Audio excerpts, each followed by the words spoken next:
뜨는 데서 지는 데까지 그 사랑 영원하리라.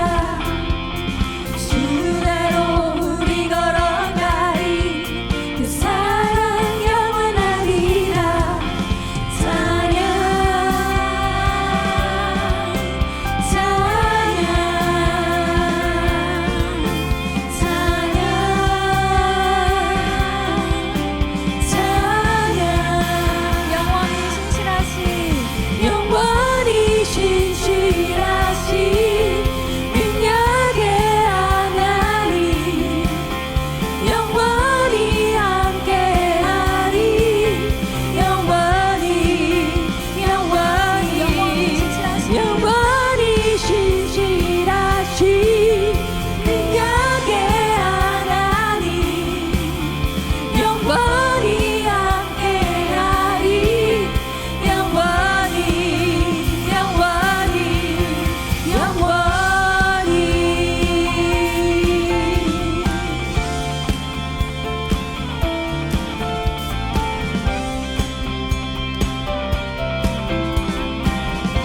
함께 목소리로 그 사랑 영원하리라. 그 사랑 영원하리라. 그 사랑 영원하리라. 그 사랑 영원하리라. 그 사랑 영원하리라.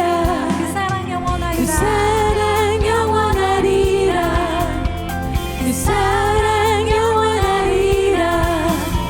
그 사랑 영원하리라. 그 사랑 영원하리라. 찬양 찬양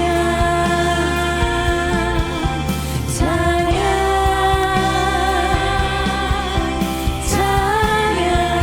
찬양. 영원히 신실하신 능력의 하나님 영원히 함께하리. 영원히 영원히 영원히 신실하신 능력의 하나님 영원히 함께하리. 영원히 영원히 영원히.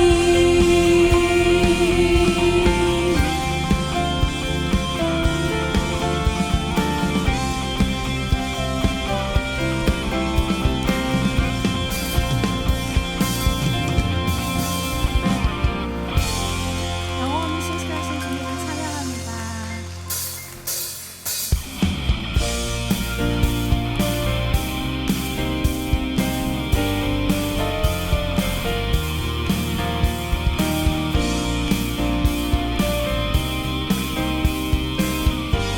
주의 거룩하심 생각할 때 주의 거룩하심 생각할 때 주의 크신 사랑 느낄 때 주의 영광의 빛 날 생활 비춰주실 때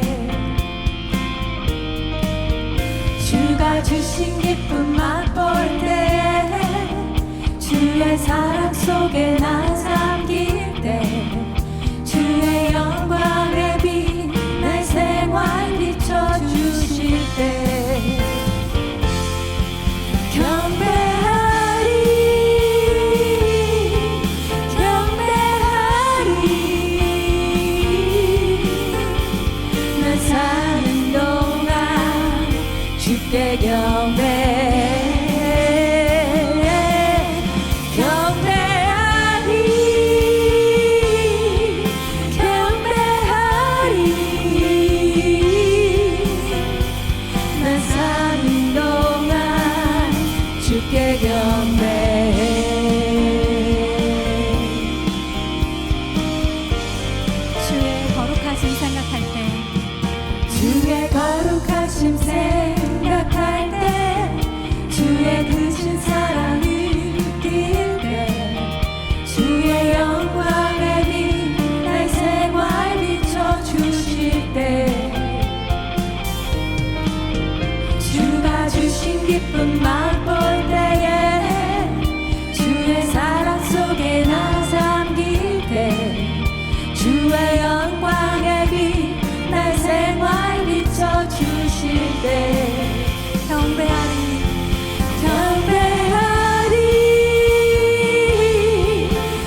주께 경배해 경배하리 경배하리 나 사는 동안 주께 경배해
모두 자리에 앉으셔서 주님을 더욱 깊이 경배하겠습니다.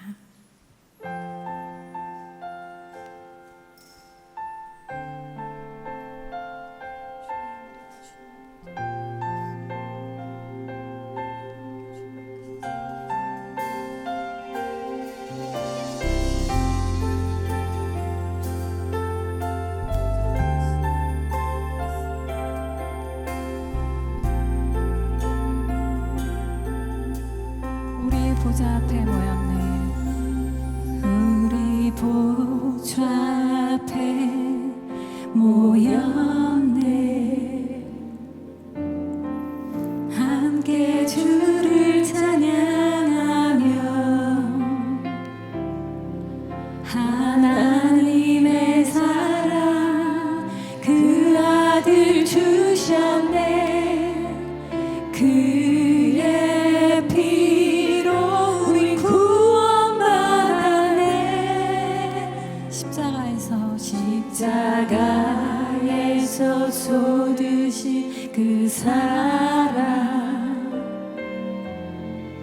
강같이 온 땅에 흘러 각 나라와 족속 각 나라와 족속 백성 방언에서 구원받고 주 경배 드리네. 구원받고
바다에서 쏟으신 그 사랑 강같이 온 땅에 흘러 각 나라와 족속 백성 방언에서 구원받고 주 경배 드리네.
하늘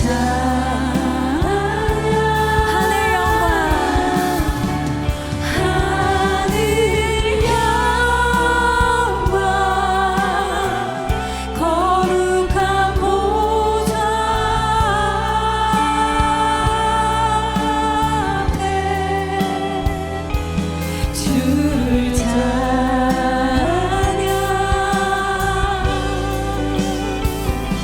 주를 찬양 하늘 영광 하늘 영광 거룩한 보좌 앞에 주를 찬양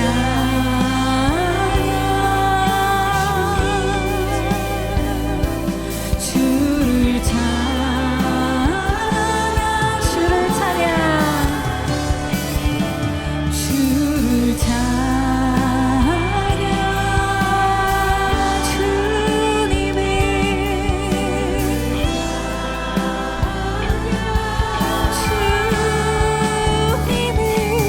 주를 찬양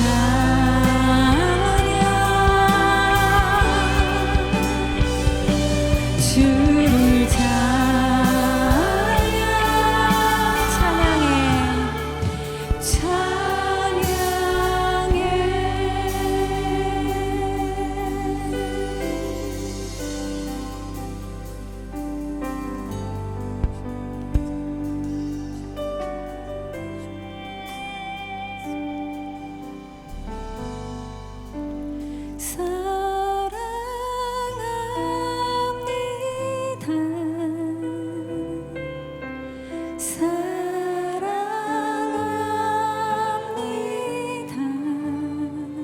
사랑합니다. 내 기쁨 되신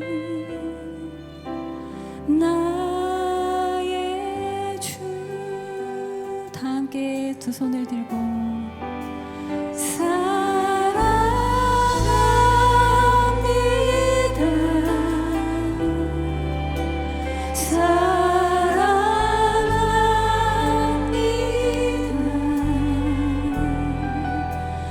내 기쁨 되신 나의 주. 사랑합니다.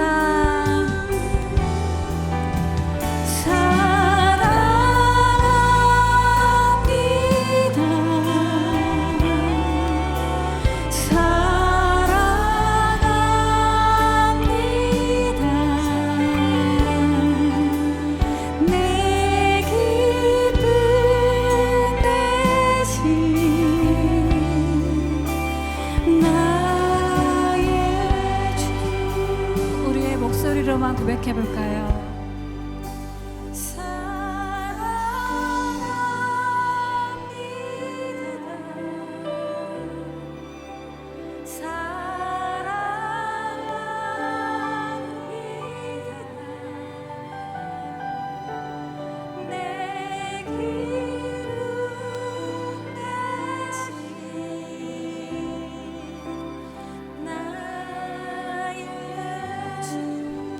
내 기쁨 되신 나의 주. 내 기쁨 되신 나의 주. 내 기쁨 되신 내 기쁨 되신 나의 주.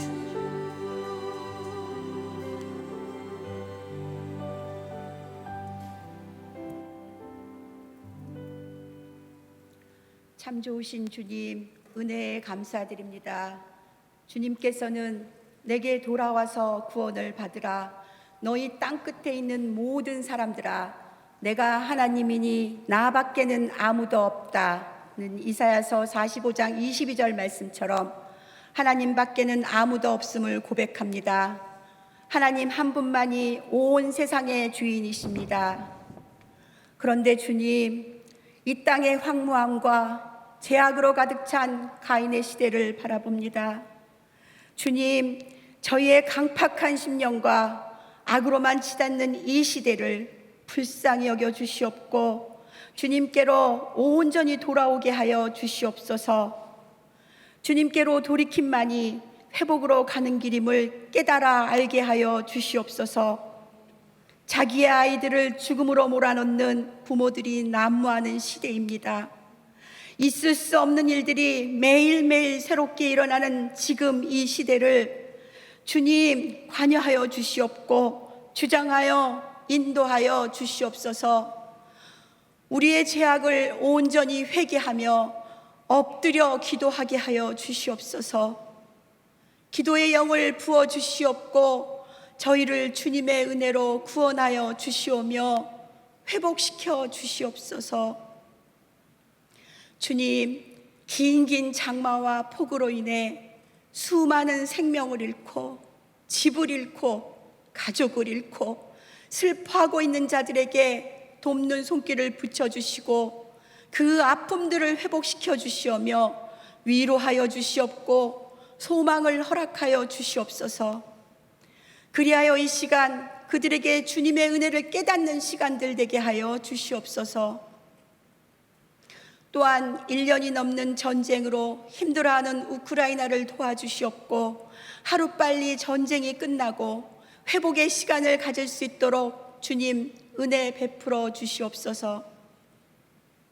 주님, 내년에 제4차 로잔대회를 한국교회가 섬기는데 기도의 영을 부어주사 복음으로 인하여 이 시대가 변화되는 주님께로 돌이키는 시간 되게 하여 주시옵소서. 또한 성령의 바람 불어와 우리 모두 성령 충만함으로 채워 주시옵소서. 다시 교회가 살아나고 주님의 말씀만을 복음만을 전하며 이 땅을 회복시키는데 앞장서게 하여 주시옵소서. 오늘 말씀을 전하시는 이진희 목사님을 위해 기도합니다. 내가 나를 사랑하느냐란 제목으로 말씀을 전하실 때 그 입술에 기름 부어 주시옵고 성령 충만케 하시어 주님의 말씀을 대언케 하여 주시옵소서. 듣는 저희에게는 주님의 사랑을 다시 한 번 더 확인하고 우리의 믿음을 굳건히 하는 시간들로 채워 주시옵소서. 그리고 그 말씀들이 우리 가슴팍에 새겨져 절대 잊지 않게 하시어 우리가 세상에 나아가 주님께서 주시는 담대함으로 양을 치며 양을 먹일 수 있는 능력 또한 채워 주시옵소서. 주님, 여러 모양으로 예배를 돕는 손길들을 기억하시고 축복하여 주시옵소서. 복에 복을 더하여 주시옵소서. 주님, 예배를 주님께 의탁드립니다. 말씀하여 주시옵소서. 성령 충만, 은혜 충만한 예배로 인도하여 주실 것을 믿사오며 감사드리며 살아계시며 역사하시는 예수님의 이름으로 기도드렸습니다. 아멘.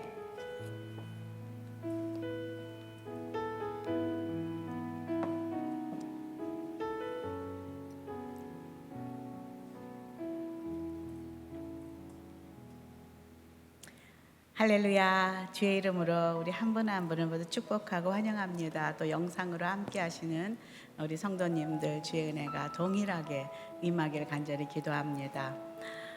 제가 휴가로 자녀들을 보러 미국에 다녀왔었습니다. 그래서 이 예배를 아마 참석을 못했는데요.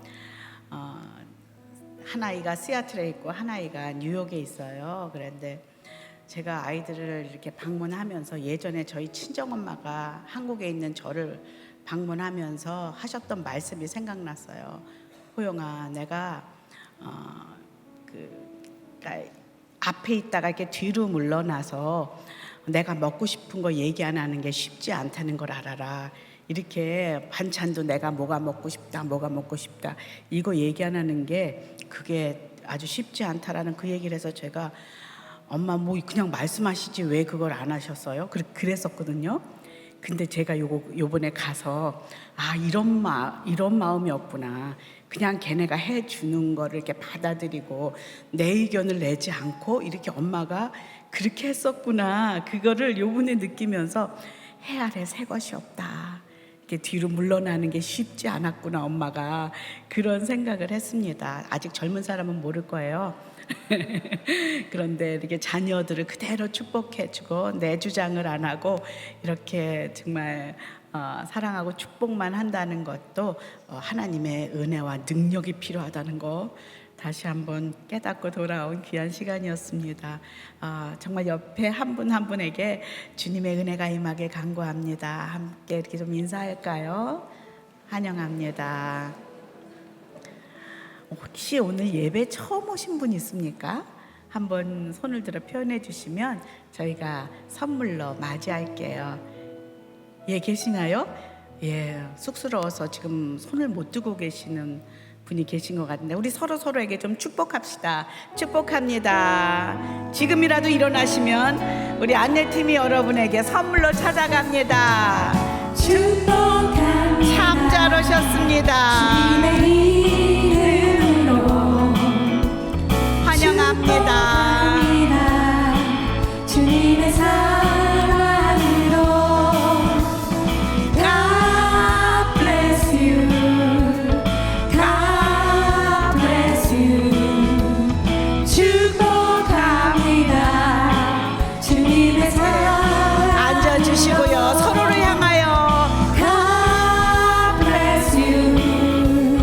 God bless you. 축복합니다. 주님의 사랑으로.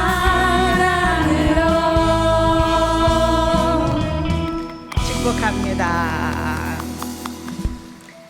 예, 오늘 귀한 또 우리 목사님께서 말씀을 전해 주실 텐데요. 다 같이 일어나셔서 요한복음 21장 15절에서 17절 함께 교독하도록 하겠습니다. 그들이 아침 식사를 끝마치자 예수께서 시몬 베드로에게 말씀하셨습니다. 요한의 아들 시몬아, 내가 이 사람들보다 나를 더 사랑하느냐? 베드로가 말했습니다. 예, 주여, 제가 주를 사랑하는 것을 주께서 아십니다. 예수께서 베드로에게 말씀하셨습니다. 내 어린 양 떼를 먹여라. 예수께서 베드로에게 다시 말씀하셨습니다. 요한의 아들 시몬아, 내가 나를 사랑하느냐? 베드로가 예수께 대답했습니다. 예, 주여, 제가 주를 사랑하는 것을 주께서 아십니다. 예수께서 베드로에게 말씀하셨습니다. 내 양떼를 쳐라. 17절 다 같이. 예수께서 베드로에게 세 번째로 말씀하셨습니다. 요한의 아들 시몬아, 내가 나를 사랑하느냐? 예수께서 세 번째 내가 나를 사랑하느냐고 물으시자 베드로가 근심하며 말했습니다. 주여, 주께서는 모든 것을 아십니다. 제가 주를 사랑하는 것을 주께서 아십니다. 예수께서 베드로에게 말씀하셨습니다.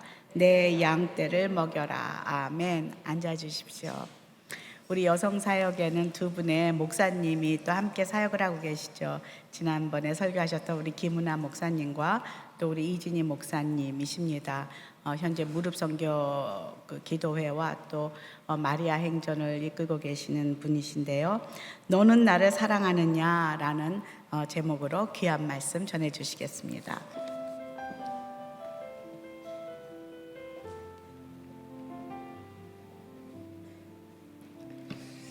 함께 기도하겠습니다. 사랑하는 주님, 이 시간 주님의 말씀을 다시 기다립니다.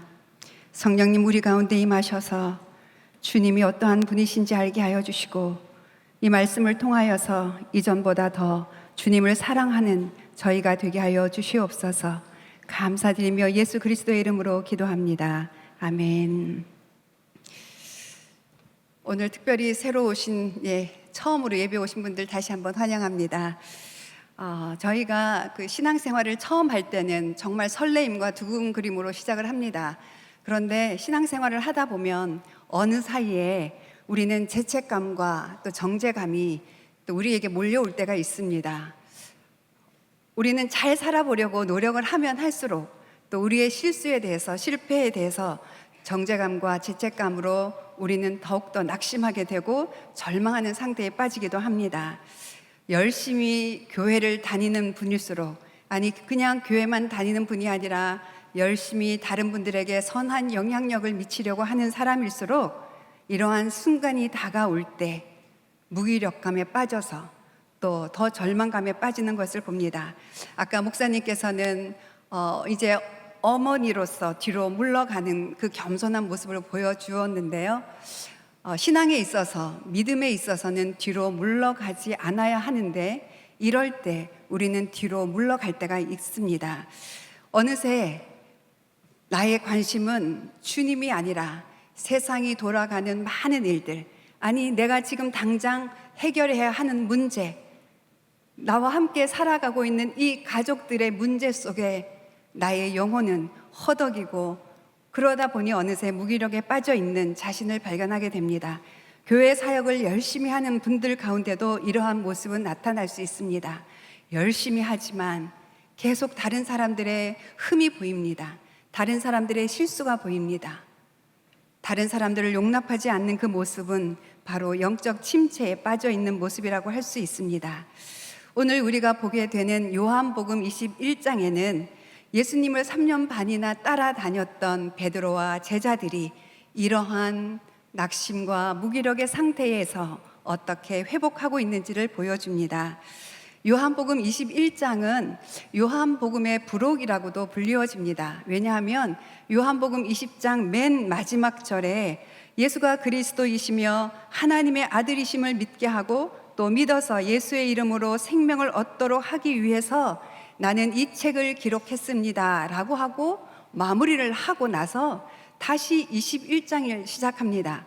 그 21장에 나오는 그 내용은 어쩌면 다시 한 번 더 예수님이 하나님의 아들이시고 예수의 이름으로 생명을 얻도록 하게 하는 중요한 사건이 아닐까 싶어서 오늘 저희는 한번 21장을 보려고 합니다. 우리에게 주시는 첫 번째 교훈은 회복의 시작은 바로 예수님과의 만남으로부터 시작된다고 하는 것입니다. 예수님의 사랑은 우리를 변화시키기 때문입니다. 1절부터 3절까지 우리 함께 읽어보도록 하겠습니다. 예수께서는 디베랴 바다에서 제자들에게 다시 자신을 나타내셨는데 그 나타내심은 이러합니다. 시몬 베드로, 디두모라고 하는 도마, 갈릴리 가나 사람인 나다나엘, 세베대의 두 아들들, 그리고 다른 두 제자가 함께 있었습니다.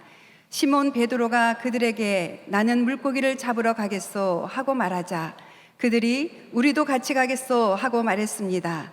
그들은 나가서 배를 탔습니다. 그러나 그날 밤 그들은 물고기를 한 마리도 잡지 못했습니다. 1절을 보면 베드로와 6명의 제자가 있었습니다. 그 중에 먼저 베드로가 나는 물고기를 잡으러 가겠다라고 말합니다. 그러자 나머지 6명도 베드로를 따라 물고기를 잡으러 갑니다. 리더가 방향을 잃으면 다른 사람들도 같은 방향으로 가게 됩니다. 베드로와 제자들은 부름을 받은 사람들이었습니다. 너희는 사람을 낚는 어부가 되게 하리라 라는 그 부르심을 받았지만 이제 뒤로 물러가 다시 예전에 물고기를 잡는 그 자리로 돌아가 있습니다. 베드로는 예수님의 수제자였습니다. 특별히 마태복음 16장 16절에 보면 예수님이 너희는 나를 누구라고 하느냐라고 물어보셨을 때 예수님은 그리스도이시며 살아계신 하나님의 아들이십니다 라는 고백을 했어요. 그런데 이 고백을 할 때 예수님이 아주 기뻐하시면서 참으로 너는 복되구나, 이것을 알게 하신 분은 네가 아니라 하나님이시다 라고 하는 칭찬을 해주십니다. 그리고 나서 베드로에게 너는 베드로다, 너의 이름은 반석이다 라고 말씀하시면서 이 반석 위에 내가 교회를 세울 것이니 지옥의 문들이 이것을 이길 수 없을 것이다 라고 하는 위대한 약속의 말씀을 해주신 그 위대한 제자입니다. 그런데 지금 그 사명을 잃어버리고 그냥 예전에 했던 일상으로 돌아가 물고기를 잡고 있는 베드로를 봅니다.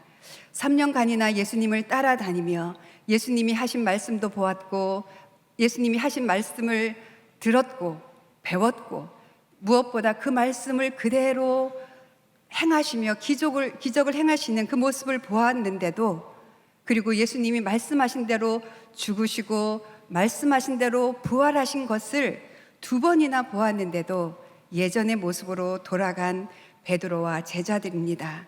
이 모습은 무기력한 모습이고 어쩌면 사명을 잃어버린 절망의 상태인 것을 보게 됩니다. 아무래도 베드로는 예수님을 누구보다 열심히 따랐기 때문에 자신이 그 하녀 앞에서 나는 예수님을 모릅니다 라고 3번이나 부인하면서 예수님을 저주까지 한 자신을 아마도 용서하기가 어려웠던 것 같습니다. 차마 예수님 앞에 서기는 자신은 너무나 부족한 사람, 아니 내 위에 어떻게 교회를 세워, 내가 어떻게 사람을 낚는 어부가 돼, 내가 어떻게 이 제자들의 또 리더가 될 수 있어 하고 뒤로 물러난 모습을 볼 수 있습니다. 이러한 모습, 이러한 죄책감 외에 아마도 이 제자들 안에는 아직도 여전히 예수님은 정치적인 메시아라고 하는 잘못된 믿음이 있었는지도 모르겠습니다. 예수님이 세우실 그 나라, 하나님의 나라가 이 땅에 눈에 보이는 나라로 세워질 줄 알았는데 이제 예수님은 보이지 않으니 하나님의 나라는 끝났나 보다라고 생각하지 않았는지 모르겠습니다. 왜냐하면 부활하신 예수님이 40일 동안이나 제자들과 함께 있으면서 말씀하신 내용은 바로 하나님의 나라에 관한 것이었기 때문입니다. 또 제자들은 아마 현실적으로 경제적으로 아주 가난한 사람이었을 것으로 봅니다. 당장 예수님을 따라갈 그 사명을 잃어버렸을 때 그들은 당장 먹고 사는 문제에 매달릴 수밖에 없는 것이었죠. 당시 제자들은 가난했습니다. 그래서 어쩔 수 없이 아마도 물고기를 잡아야만 살아갈 수 있는 그 현실이 그들의 무기력을 가져온 원인이 되기도 했던 것 같습니다. 위대한 하나님의 사람 엘리야도 이 제자들처럼 깊은 절망에 빠졌었던 때가 있었습니다. 엘리야는 우리가 잘 알듯이 위대한 기도의 사람이었습니다. 위대한 능력의 사람이었습니다. 열왕기상 18장에 보면 엘리야는 갈멜산에서 하나님께 기도합니다. 그때 하늘에서 불이 내려와서 번제물과 모든 것을 태우는 대단한 능력의 사람, 기도의 사람인 것을 볼 수 있었습니다. 그가 갈멜산 꼭대기에 올라가서 땅에 꿇어 엎드려 기도했을 때 하늘에서는 비가 내렸습니다. 그런데 그 다음 바로 이어지는 열왕기상 19장에는 갑자기 엘리야가 이렇게 호소하고 있습니다. 로뎀나무 아래 앉아서 죽기를 기도하고 있습니다. 여호와여, 이제 이것으로 충분하니 제 목숨을 가져가 주십시오. 저는 저의 조상들보다 나은 것이 없습니다. 왜 그렇게 대단한 기도의 사람, 능력의 사람인 엘리야가 이제 나는 죽고 싶어요, 주님, 죽여주세요, 이렇게 말하고 있을까요? 이것은 놀랍게 그냥 한 여인의 말 한마디 때문이었습니다. 이세벨이 이제 내가 엘리야를 가만두지 않겠다, 이 말 한마디를 듣고 이렇게 능력의 사람 엘리야가 죽음까지 갈구하는 그 절망의 상태에 놓여 있게 된 것입니다. 다윗도 자신의 절망을 하나님께 호소합니다. 시편 55편 1절에서 5절 보면 다윗이 이렇게 하나님께 간구합니다. 하나님이여, 내 기도에 귀 기울여 주십시오. 내 간구로부터 자신을 숨기지 마십시오. 나를 돌아보시고 귀 기울이소서. 내가 슬픔으로 편치 못해 탄식합니다. 이것이 다 내 적의 목소리 때문이며 악인들의 압제 때문입니다. 그들이 내게 죄를 저지르고 분노하며 미워하고 있습니다. 내가 괴로워서 죽을 지경입니다. 죽음의 공포가 나를 덮칩니다. 두려움과 떨림이 내게 다가왔고 공포가 나를 덮었습니다.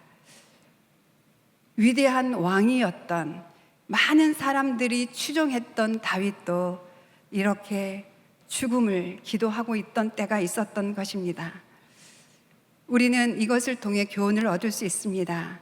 우리보다 더 믿음이 좋고 위대해 보이는 신앙의 선배들도 다 하나님이 계시지 않은 것 같은 그 부재의 상황 속에서 절망감을 느꼈다는 것입니다. 아무리 위대한 선지자라도, 아무리 위대한 왕일지라도, 아니 예수님을 3년간 따라다녔던, 직접 그 기적의 현장을 목격했던 제자들조차도 이러한 상황에 처할 수 있다면 저와 여러분들은 얼마나 자주 이러한 상황에 처할 수 있게 될까요? 지금 나는 안 그럴 거야, 나는 믿음이 좋아, 나는 여전히 예수님을 잘 믿고 있어 라고 생각하는 분들은 다시 한번 이러한 상황이 올 것이라는 것을 예견하며 더욱더 그 하나님 안에서 여러분의 믿음을 더 굳건히 하시기를 바랍니다. 혹시 지금 여러분들도 이 제자들처럼 일상에 매여서 사명을 잃어버리고 방향을 잃어버린 분이 계시다면 오늘 말씀으로 어떻게 회복이 되는지 주목하시고 그 예수님 안에 거하시기를 축복합니다. 우리도 현실 문제 앞에서 이렇게 믿음이 흔들릴 때가 있죠. 많은 분들이 다른 사람들의 말 한마디에 흔들리는 것을 봅니다. 오해를 받을 때 감당할 수 없어서 분노하고 절망하고 그것을 이 사람 저 사람에게 화소연하는 것을 봅니다. 또 어떤 분들은 건강 때문에 또 나이 때문에 뒤로 물러서서 이제 더 이상 나는 편하게 신앙생활 할 거야 라고 생각하는 분도 계십니다. 지난번 무릎 선교 기도회 때 준우가 선교사님이 오셨는데 이 얘기를 하셨는데 저는 아직도 기억이 납니다. 사단이 권사님들을 더 공격하게 하고 있습니다. 이게 무슨 말인가 했어요. 젊었을 때 누구보다 믿음이 좋게, 누구보다 많은 사람들에게 선한 영향력을 끼쳤던 권사님들에게 이제 나는 나이가 들었으니까 이제 나는 뒤로 물러가야지, 나는 이제 혼자서 집에서 기도해야지, 나는 혼자서 성경 봐야지, 이런 마음을 먹는다는 거예요. 이 마음이 사단이 주는 마음이라는 거예요. 함께 모여 있지 않고 함께 예수님이 주시는 그 꿈을 잃어버린 상태에서 나만 생각하는 것, 그것은 하나님의 영광을 잃어버린 뒤로 물러간 모습이라고 말씀하셨습니다. 다시 한번 우리도 이 말씀을 보면서 나는 지금 뒤로 물러간 자가 아닌지 되돌아보면 좋겠습니다. 사명을 잃어버린 사람들은 아무리 수고해도 열매가 없습니다. 제자들은 밤새도록 물고기를 잡았지만 단 한 마리도 잡지 못했다고 기록하고 있습니다. 그들의 몸과 마음은 지쳐 있습니다. 그들이 물고기를 한 마리도 잡지 못하고 있을 그때 예수님이 나타나셨습니다. 부활하신 예수님이 나타나셨습니다. 제자들은 바로 예수님을 알아보지 못했어요. 그때 예수님이 말씀하십니다. 이때 제자들에게 나타나셨을 때 요한은 14절에 보면 세 번째로 나타나셨다고 말씀하십니다. 성경의 공간복음과 다른 서신서를 보면요, 부활하신 예수님이 전체적으로 보면 한 12번 정도 제자들에게 나타나신 것을 봅니다. 세 번째 나타나셨을 때 제자들은 예수님을 알아보지 못합니다. 그러나 예수님은 언제 나타나셔야 하는지 잘 알고 계십니다. 아마 이미 제자들의 그 상태를 다 보고 계셨던 것이죠. 우리가 근심과 걱정에 매여 뒤로 물러나려고 할 때 예수님은 여러분에게 나타나실 것입니다. 말씀으로 나타나실 것입니다. 우리를 향한 예수님의 사랑은 포기하지도 변하지도 않는 영원한 사랑이기 때문입니다. 우리 4절에서 8절 함께 읽어보도록 하겠습니다. 4절에서 8절 시작. 날이 밝아올 무렵 예수께서 바닷가에 서 계셨으나 제자들은 그분이 예수인 줄 알아보지 못했습니다. 예수께서 제자들에게 얘들아 물고기를 좀 잡았느냐 하고 물으시자 그들은 한 마리도 잡지 못했소 라고 대답했습니다. 예수께서 제자들에게 말씀하셨습니다. 그물을 배 오른편에 던져보라. 그러면 물고기가 잡힐 것이다. 제자들이 그물을 배 오른편에 던지자 물고기가 너무 많이 걸려 그물을 배 안으로 들어올릴 수가 없었습니다. 예수께서 사랑하시던 제자가 베드로에게 말했습니다. 주이시다. 시몬 베드로는 주이시다 하는 말을 듣자마자 벗어두었던 겉옷을 몸에 걸치고 물로 뛰어들었습니다. 그러나 다른 제자들은 배를 탄 채 물고기가 가득한 배를 저 육지로 나왔습니다. 배가 바닷가에서 약 200규빗 정도밖에 떨어져 있지 않았기 때문입니다. 예수님은 밤새도록 제자들이 수고하는 것을 보고 새벽 무렵에 딱 나타나십니다. 그러면서 이렇게 묻습니다. 얘들아, 물고기를 좀 잡았니? 예수님이 질문을 하실 때는 몰라서 질문하신 적이 한 번도 없어요. 오히려 그 질문을 한 대상들의 그 상태를 그 상대방으로부터 다시 한번 확인시켜 주기 위해서 질문을 하는 걸 볼 수 있습니다. 그때 그들은 대답합니다. 아니요, 한 마리도 잡지 못했습니다. 근데 이때 예수님의 모습은 어떻습니까? 너희들 봐라, 나를 떠나더니 그렇게 될 줄 알았다. 이렇게 차갑고 냉소적으로 말씀하시는 것이 아니라 매우 친근하고 부드럽게 다가오십니다. 그러자 예수님이 다시 그물을 배 오른편에 던져보라 했을 때 물고기가 너무나 많이 걸려서 배 안으로 끌어올릴 수조차 없을 정도로 많이 물고기를 거두게 된 것을 봅니다. 이제 예수님이 말씀하신 대로 순종하자 열매가 있게 된 것을 볼 수 있습니다. 예수님은 먼저 그들이 가장 필요로 한 물고기를 잡게 하십니다. 예수님은 여러분이 무엇을 필요로 하는지 알고 계십니다. 여러분들이 가난해서 정말 먹을 양식이 없다면 그 양식이 필요한 걸 아시고 그 양식을 채워주실 것입니다. 여러분들에게 필요한 것, 그것은 바로 예수님이 공급하시는 분이시라는 것을 우리에게 말씀해 주십니다. 9절에서 14절을 보면 제자들이 필요한 물고기를 잡게 하신 예수님이 그들에게 그 양식을 먹이시는 것을 봅니다. 9절에서 14절 우리 함께 읽어보겠습니다. 시작. 제자들이 육지에 도착해서 보니 숯불을 피워 놓았는데 숯불 위에는 생선이 놓여 있었고 빵도 있었습니다. 예수께서 제자들에게 말씀하셨습니다. 너희가 방금 잡은 생선을 좀 가져오라. 시몬 베드로가 배에 올라 그물을 육지로 끌어내렸습니다. 그물 안에는 큰 물고기가 153마리나 들어 있었습니다. 물고기가 이렇게 많았는데도 그물은 찢어지지 않았습니다. 예수께서 제자들에게 말씀하셨습니다. 와서 아침을 먹어라. 다들 그분이 주이신 줄 알고 있었기 때문에 제자들 중 감히 그분께 누구십니까? 라고 묻는 사람이 없었습니다. 예수께서 오셔서 빵을 가져다가 제자들에게 나누어 주셨고 이와 같이 생선도 주셨습니다. 예수께서 죽은 사람들 가운데서 살아나신 뒤 제자들에게 나타나신 것은 이것이 세 번째였습니다. 예수님은 밤새 수고한 제자들에게 가장 필요한 것이 그들의 배고픔을 채워줄 양식인 것을 아셨기에 직접 그것을 차려주십니다. 하나님의 아들 예수님이, 아니 부활하신 예수님이, 이제 육신의 양식을 먹지 않아도 되는 그 예수님이 제자들의 자리까지 내려가서 그들과 함께 음식을 먹습니다. 사랑이란 상대방이 필요한 것을 주는 것입니다. 예전에 제가 좋은 이웃 모빌팀으로 여러 어려운 이웃들을 섬기고 있었을 때 많은 분들을 모시고 그 어려운 이웃들을 돕는 자리에 나간 적이 있습니다.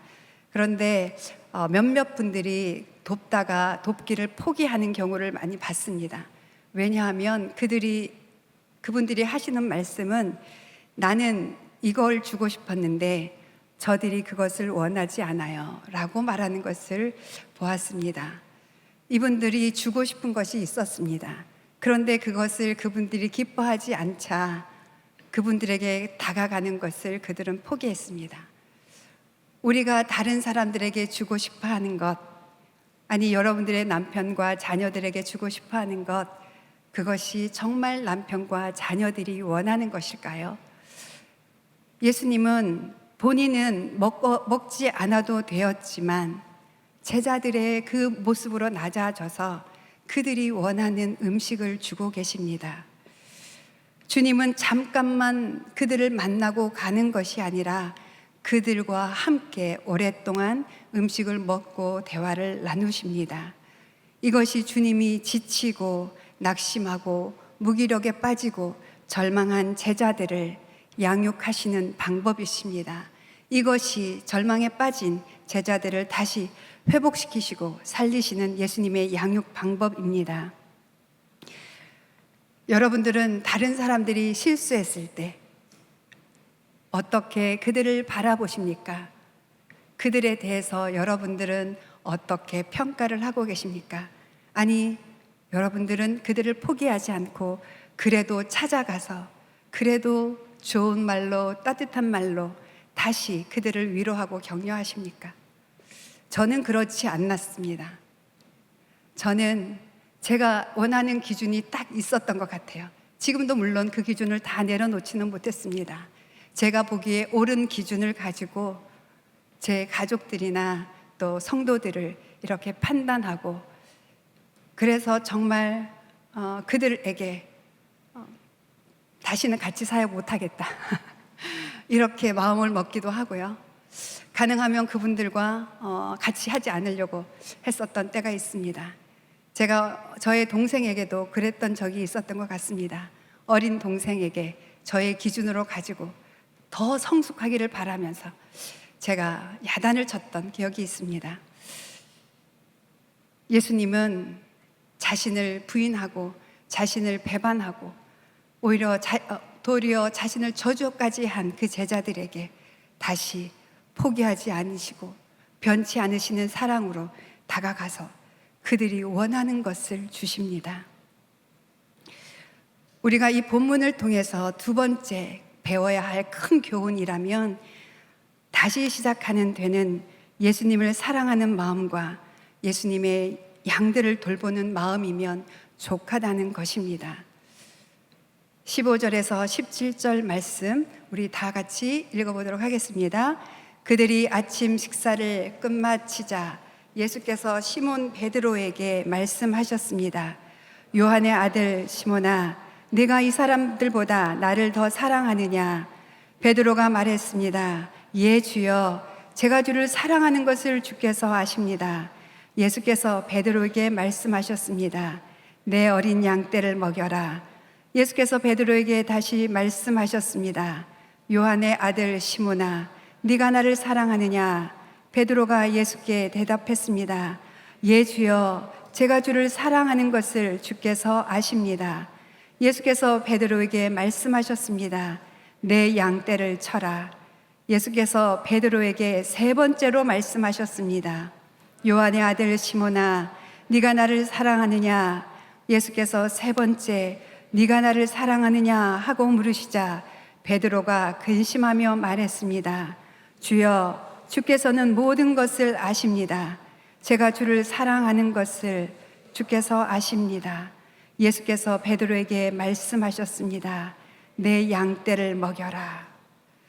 예수님이 이 말씀하신 때는 제자들이 아침 식사를 마치자 말씀하십니다. 먹을 땐 건드리지 않습니다. 먹을 때 충분히 편안하게 맛있게 먹을 수 있도록 기다려주시는 예수님이십니다. 그리고 나서 특별히 제자들 중에 한 사람 베드로에게 주목해서 말씀하십니다. 예수님은 우리를 단체로 집단으로 대하지 않으십니다. 한 사람으로 한 영혼으로 대하십니다. 특별히 이 제자들 중에 수석 제자였던 베드로, 예수님을 3번이나 부인했던 그 베드로에게, 베드로가 그 부인했던 그 숯불이 피어 있는 그 현장이 연상되는 그 현장에서 예수님은 다시 베드로에게 3번을 물어보십니다. 그 물어보신 것이 첫 번째 무엇입니까? 너는 나를 사랑하느냐? 너는 나를 사랑하느냐? 아니, 이 사람들보다 나를 더 사랑하느냐? 물으십니다. 나를 더 사랑하느냐? 나를 사랑하느냐? 이 말씀에서 여러분은 어떤 단어에 가장 마음이 집중이 되십니까? 저는 나를이라고 하는 단어가 집중이 됩니다.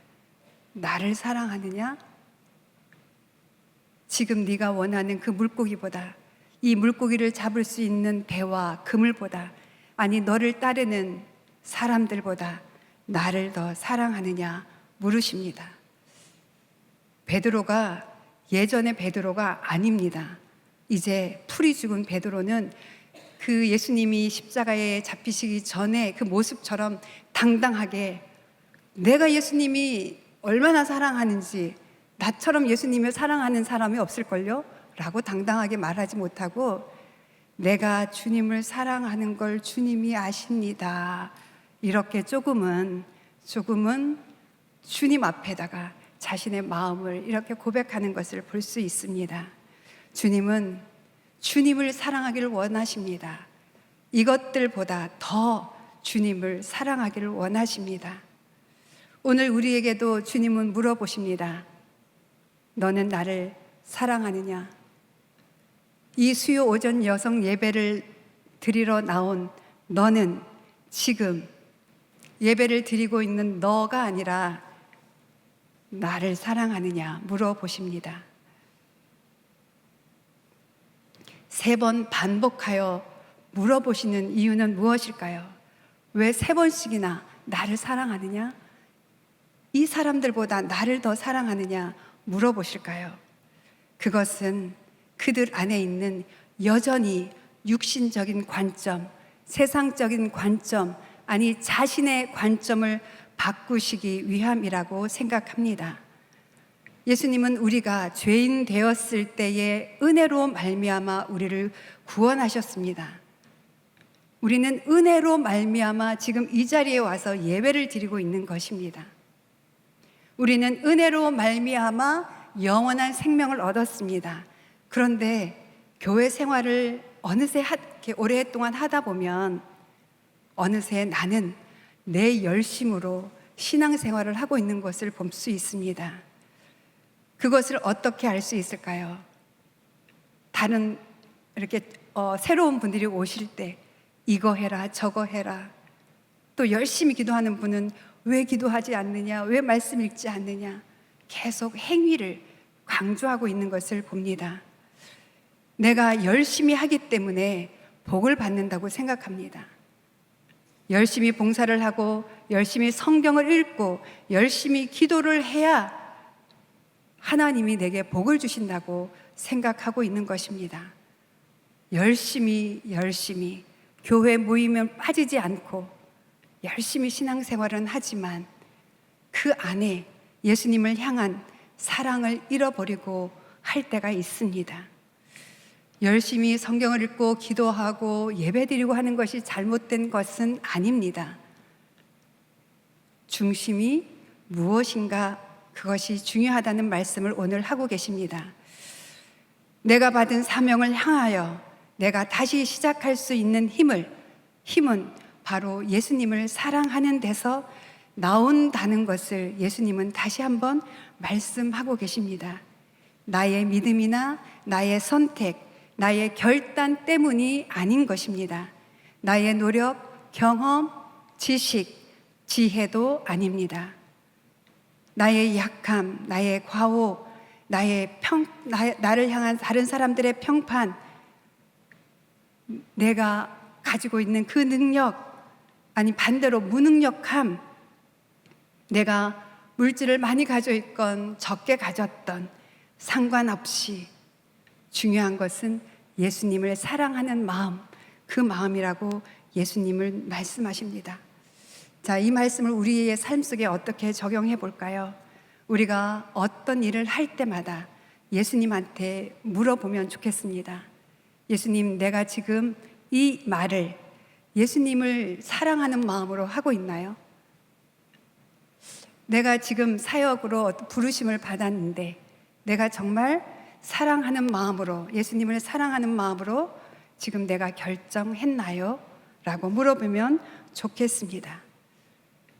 제자들처럼 베드로가 한다고 그냥 따라하는 것이 아니라, 내가 좋아하는 사람들이 한다고 따라하는 것이 아니라, 정말 나를 구원하신 그 예수님을 사랑하는 마음으로 여러분이 결정하고 선택하면 좋겠습니다.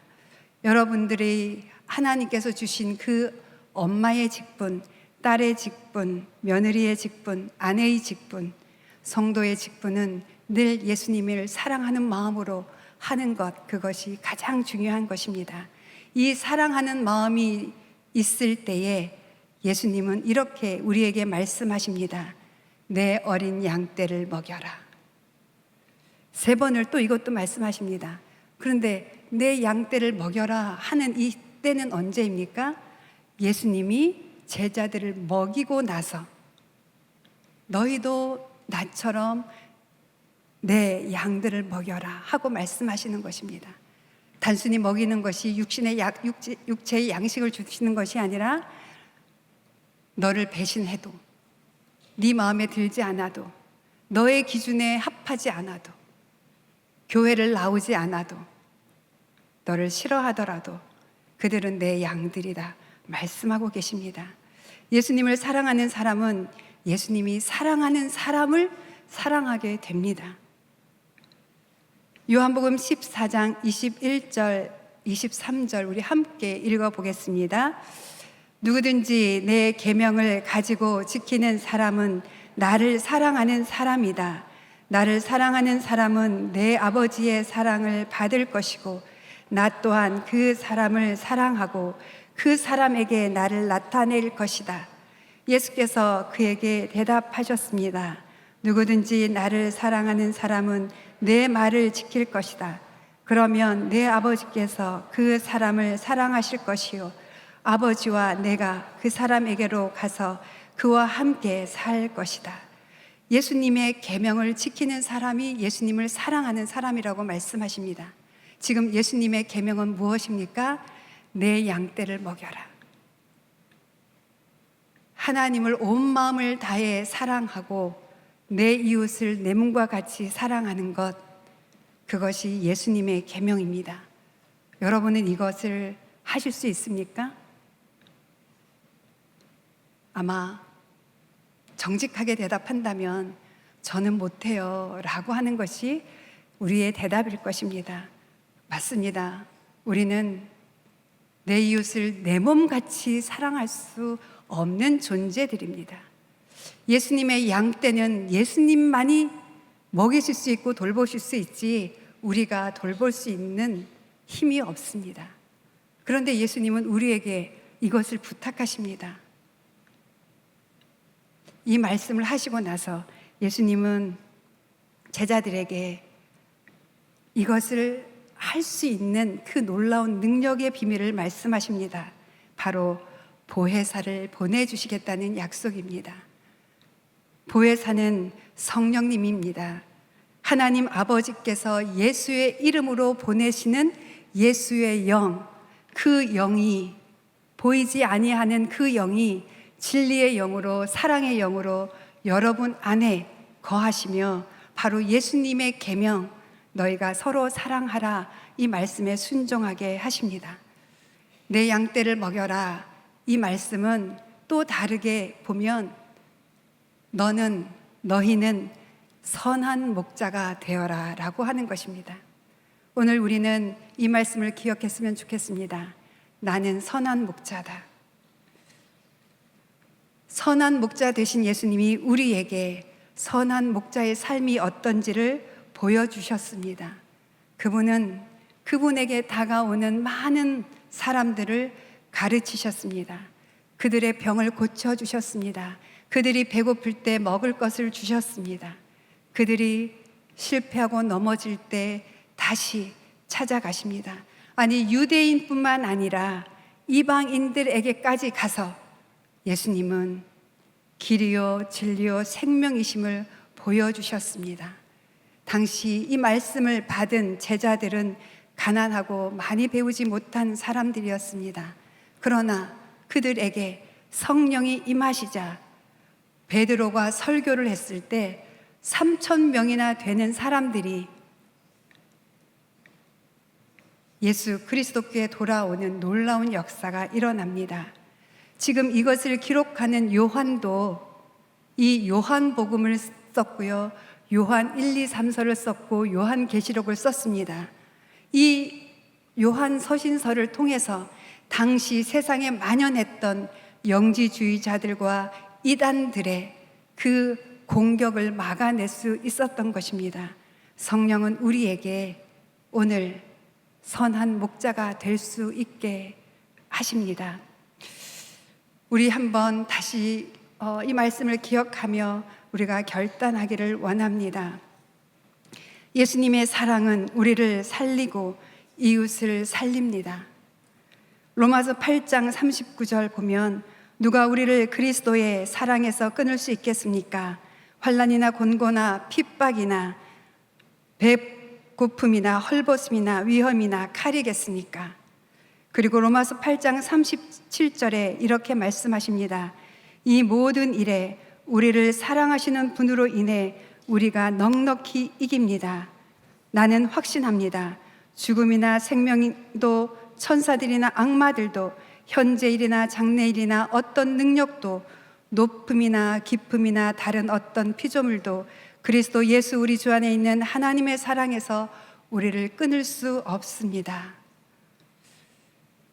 이때를 기점으로 하여 베드로는 변하게 됩니다.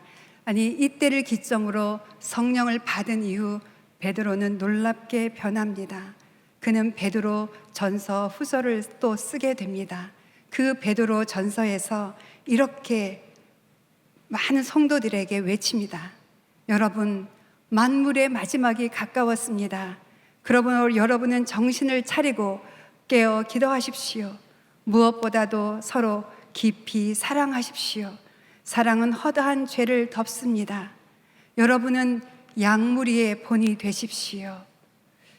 본인이 양무리의 본이 된 베드로는 이렇게 담대하게 말씀하고 있는 것입니다. 제가 아는 선교사님 한 분이 계십니다. 지금도 중국에서 인신매매된 북한 여성들, 탈북민 여성들을 구출하는 분이 계십니다. 그분은 이미 1000여 명의 이상의 많은 탈북민들을 구해서 우리나라 땅으로 구출한 분이십니다. 제가 어느 날 그분에게 물었습니다. 선교사님은 몇 명까지 구출하기를 원하세요? 이 질문을 하고 나서 이 질문이 얼마나 어리석은 질문인지 바로 알게 되었습니다. 선교사님은 이렇게 말씀하셨습니다. 저는 몇 명을 구출하는 게 목적이 아니고 저는 주님을 더 사랑하는 것이 제 목적입니다. 하나님을 더 사랑하는 것이 제 목적입니다. 그렇기 때문에 그는 생명을 위협을 무릅쓰고 다시 중국 땅으로 들어가서 수천 킬로를 다니면서 탈북민 여성들을 만나 구출하고 계십니다. 우리는 우리 하나님의 사랑을 이미 성경으로, 아니 우리에게 선한 목자 되어주신 예수님을 통해서 그 예수님을 닮은 선한 목자 되신 믿음의 선배들을 통해서 이 사랑을 경험했습니다. 요한 1서에서 이렇게 고백하고 있습니다. 우리는 우리를 위한 하나님의 사랑을 알고 또한 믿었습니다. 하나님은 사랑이십니다. 누구든지 그 사랑 안에 거하는 사람은 하나님 안에 있고 하나님도 그 사랑 안에 계십니다. 이렇게 하나님의 사랑이 우리 안에서 온전히 완성되면 우리는 심판 날에 담대함을 갖게 될 것입니다. 이는 그리스도께서 이 세상에서 사신 것처럼 우리도 이 세상에서 그렇게 행하기 때문입니다. 이 사랑 안에 거하는 사람은 심판 날에도 두려워하지 않게 된다고 합니다. 그렇기 때문에 베드로는 마지막 죽는 그 순간까지도 하나님께 영광 돌리는 순교로서 주님께 나아갈 수 있었습니다. 우리 이 말씀을 기억하며 함께 찬양하기를 원합니다. 내 주 되신 주를 참 사랑하고 곧 그에게 죄를 다 고합니다. 큰 은혜를 주신 내 예수시니 이전보다 더욱 사랑합니다. 우리 다 함께 일어나서 이 고백을 드렸으면 좋겠습니다. 내 안에 정말 예수님을 사랑하는 그 마음이 있는지, 예수님을 사랑하는 그 마음으로 이웃을 사랑하는지 고백하기를 원합니다. 주 되신 주를 참 사랑하고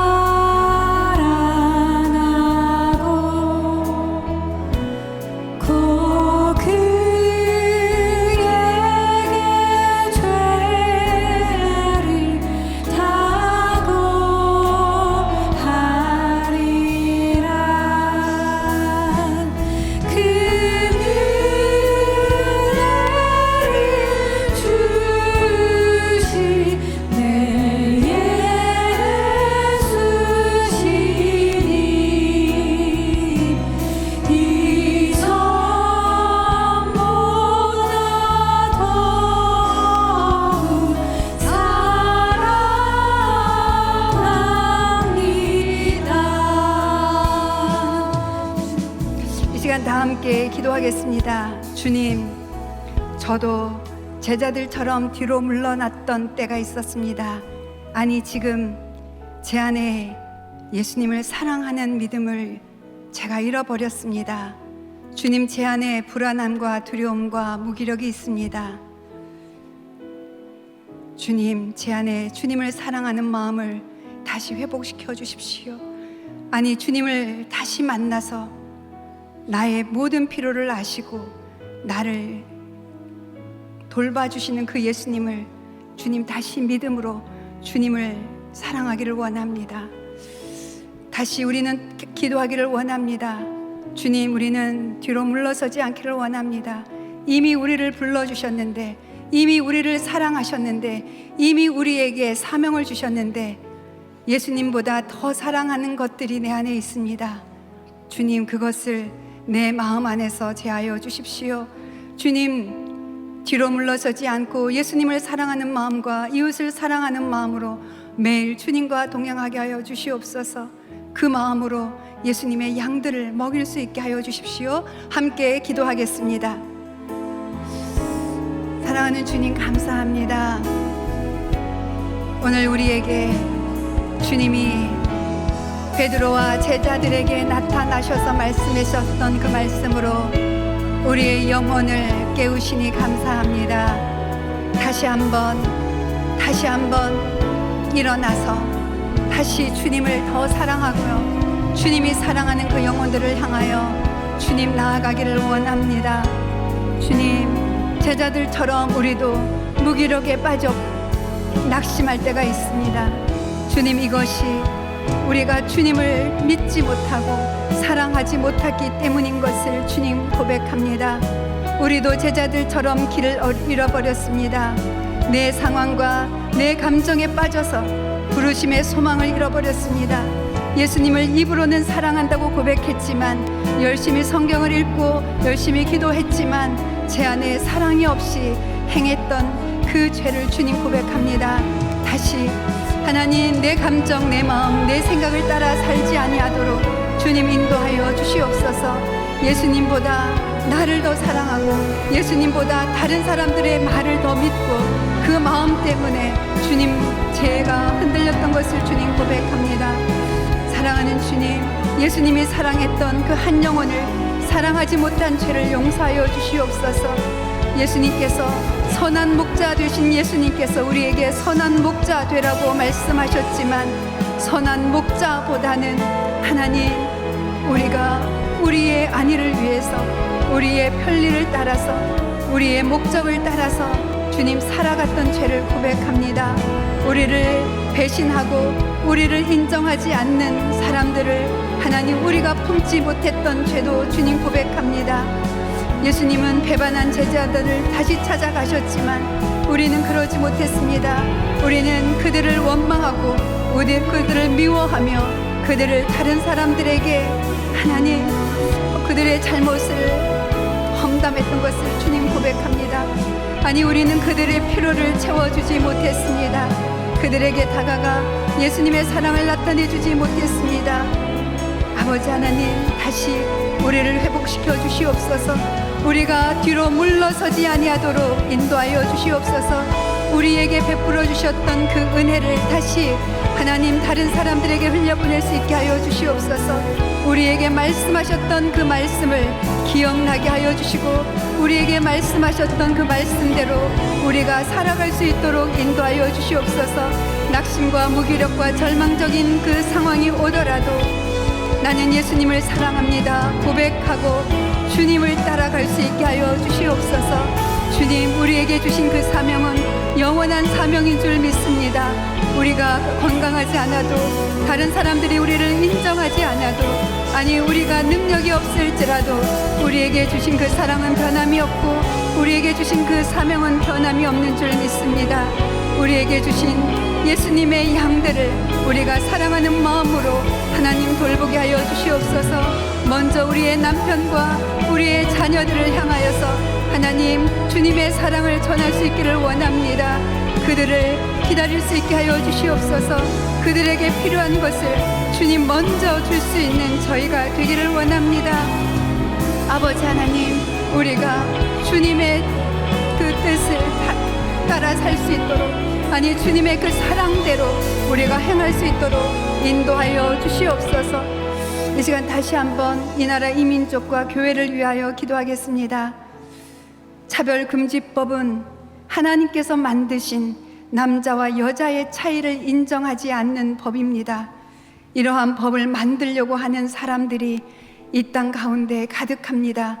그들이 법으로, 학교에서, 교육으로, 또 사회와 문화에서 많은 영향력을 나타내고 있습니다. 그들도 예수님의 양들입니다. 이 시간 그들을 품고 기도할 때 하나님, 그들이 그 상황에서, 아니 그들의 마음과 그들의 생각과 뜻에 돌이킬 수 있게 하여 주시옵소서. 우리가 그들을 품고 그들에게 다가갈 수 있게 하여 주시옵소서. 한국교회가, 목회자들이, 성도들이 이것을, 이웃을 사랑하는 마음으로, 아니 예수님을 사랑하는 마음으로 이것을 막아낼 수 있게 하여 주십시오. 끝까지 기도할 수 있게 하여 주시옵소서. 두려움과 무기력에 빠지지 아니하도록 주님, 한국교회를 일으켜 주시옵소서. 한국교회마다 기도하는 성도들이 연합되게 하여 주시옵소서. 함께 기도하겠습니다. 아버지 하나님, 이 땅 가운데 하나님의 질서를 무너뜨리고 하나님이 구별하여 놓으신 그 차이를 인정하지 않으려고 하는 그 자들이 있습니다. 하나님, 우리 안에 그들을 향한 미운 마음, 그들을 향한 무신하는 마음을 제하여 주시고, 그들을 예수님이 사랑하는 것처럼 우리도 사랑하는 마음으로 기도할 수 있기를 원합니다. 아버지 하나님, 차별금지법안을 만들어서 남자와 여자의 차이를 인정하지 아니하고, 아니 성적 정체성을 얘기하며 남자와 여자의 성 외에도 30여 가지의 성을 인정하라고 강요하는 그들의 영혼을 불쌍히 여기며 기도할 수 있는 저와 한국교회가 되기를 원합니다. 이것을 위하여 많은 목사님들이 힘을 합하시니 감사합니다. 이것을 위하여 많은 성도들이 기도하게 하시니 감사합니다. 그러나 여전히 이것을 알지 못한 채 이것이 어떻게 이 나라 이 민족을 혼란스럽게 하고 다음 세대들을 무너뜨리게 하는지 하나님 알지 못한 채 기도하지 않는 많은 성도들이 있습니다. 주의 성령으로 임하여 주시옵소서. 주의 말씀으로 찾아가 주셔서 하나님, 한국 교회마다 주님 앞에 무릎 꿇고 기도하며 눈물로 기도하는 하나님의 딸들이 일어나게 하시고 리더들이 일어나게 하여 주시옵소서. 눈물로 기도하는 성도들이 하나님 앞에 나아가 부르짖을 때에 이 땅 가운데 차별금지법이 하나님 정말 막아지게 하여 주셔서 대한민국을 통하여서 열방 가운데 거룩한 바람을 불 수 있도록 주님 인도하여 주시옵소서. 사랑하는 주님, 특별히 아버지 이 땅 가운데서 정말 예수님을 만나지 못함으로 두려움과 불안과 우울증에 시달리는 이웃들이 있습니다. 아버지, 그들을 주님께서 구원하여 주시옵소서. 그들에게 찾아가 주십시오. 많이 수고하였으나 열매 맺지 못하는 그 많은 사람들에게 찾아가시어서 주님 그들의 필요를 채워주시옵소서. 주님 그들의 영혼을 주님께서 만나주시기를 원합니다. 만나주십시오. 주님 만나주십시오. 한국교회가 하나님 갈 바를 알지 못하는 많은 이웃들에게 선한 목자의 아버지 사명을 감당할 수 있도록 주님 역사하여 주시옵소서. 주님 역사하여 주시옵소서. 주님 역사하여 주시옵소서. 이 시간 마지막으로 우리의 남편과 자녀를 위해서 기도하겠습니다. 우리 성도들의 가정 안에 참 많은 가족들이 우울증과 불안에 시달리고 있는 것을 봅니다. 또 암으로, 또 고칠 수 없는 질병으로 많은 분들이 낙심 가운데 있는 것을 봅니다. 하나님, 우리 가정 안에 있는 하나님 낙심과 무기력에 빠진 가족들의 영혼을 주님 앞에 올려드립니다. 구원하여 주십시오. 주님, 우리 주위에 있는 그러한 이웃들, 중독에 걸린 이웃들 하나님 만나 주십시오. 마지막으로 한 번 더 기도하겠습니다. 아버지 하나님, 사랑하는 우리 가족들을 주님께 올려드립니다. 이 제자들처럼 하나님이 사랑하셨는데 그 사랑을 알지 못하고 무기력과 불안에 빠져 있는 우리 가족들이 있습니다. 우리 남편이 있습니다. 우리의 자녀가 있습니다. 우리의 부모님이 있습니다. 우리의 친척들이 있습니다. 하나님, 세상을 원망하지만 그들에게 위로가 되지 못합니다. 세상은 그들을 하나님 다시 일으켜 세워주지 못합니다. 아니, 오히려 그들의 영혼을 무너뜨리는 사단의 하수인이 되어 그들에게 다가가고 있습니다. 주님, 제자들이 밤이 맞도록 열심히 수고했으나 아무것도 얻지 못했던 것처럼 우리의 가족들 가운데 열심히 수고했으나 아무것도 얻지 못하는 가족들이 있습니다. 그들을 만나 주십시오. 그들을 찾아가 말씀하여 주십시오. 그들이 필요한 것을 채워주십시오. 주님, 그리하여 그들에게도 주님께서 사명을 갖고 있다는 것을 주님 알게 하여 주시옵소서. 주님만이 우리의 소망입니다. 주님만이 우리를 살리시는 능력이십니다.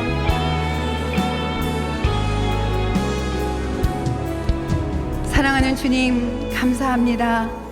우리가 죄인 되었을 때에 우리를 대신하여 십자가에서 죽으신 하나님의 아들 예수 그리스도의 은혜와 사랑을 믿는 믿음을 우리에게 주셔서 감사합니다.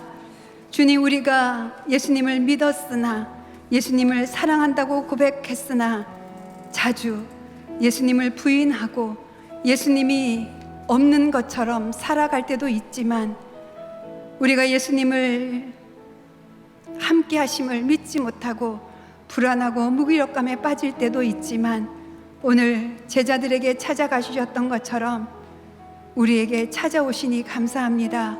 오늘도 말씀하여 주시니 감사합니다. 오늘도 그 말씀을 붙들고 소망 가운데 기도하게 하시니 감사합니다. 주님, 우리는 아무것도 할 수 없습니다. 아니, 우리는 사랑할 수 있는 존재들이 아닙니다. 그러나 주님께서 우리에게 주신 말씀과 우리에게 주신 거룩한 성령으로 말미암아 우리는 그 사명을 넉넉히 감당할 수 있습니다. 주님, 우리가 승리할 수 있게 하여 주시옵소서. 믿음이 흔들릴 때마다, 선택해야 할 때마다, 아니 우리의 일상으로 돌아가 살아갈 때마다 우리가 주님을 사랑하고 있는지 되돌아 볼 수 있도록 늘 깨어있게 하여 주시옵소서. 그리하여 늘 주님과 동행하며 주님이 하시고자 하는 그 일을 우리가 향할 수 있도록 주님 인도하여 주시옵소서. 지금은 우리 주 예수 그리스도의 은혜와 독생자 예수 그리스도를 죄인된 우리에게 보내주신 하나님 아버지의 그 놀라우신 사랑과 우리 가운데 예수의 영으로, 진리의 영으로, 사랑의 영으로 임하신 성령님의 그 교통하심과 인도하심이 오늘 예수님을 사랑합니다. 이전보다 더 사랑합니다. 내가 무기력과 절망 가운데 있을지라도 주님으로 말미암아 다시 회복될 수 있다고 믿는 주님의 사랑하는 딸들과 이 땅에 있는 모든 교회들과 열방에 흩어져 복음을 전하는 선교사님들과 그들의 가정 위에, 북한 땅 위에 있는 주의 백성들 위에 이제로부터 영원까지 함께 하시기를 간절히 축원하옵나이다. 아멘.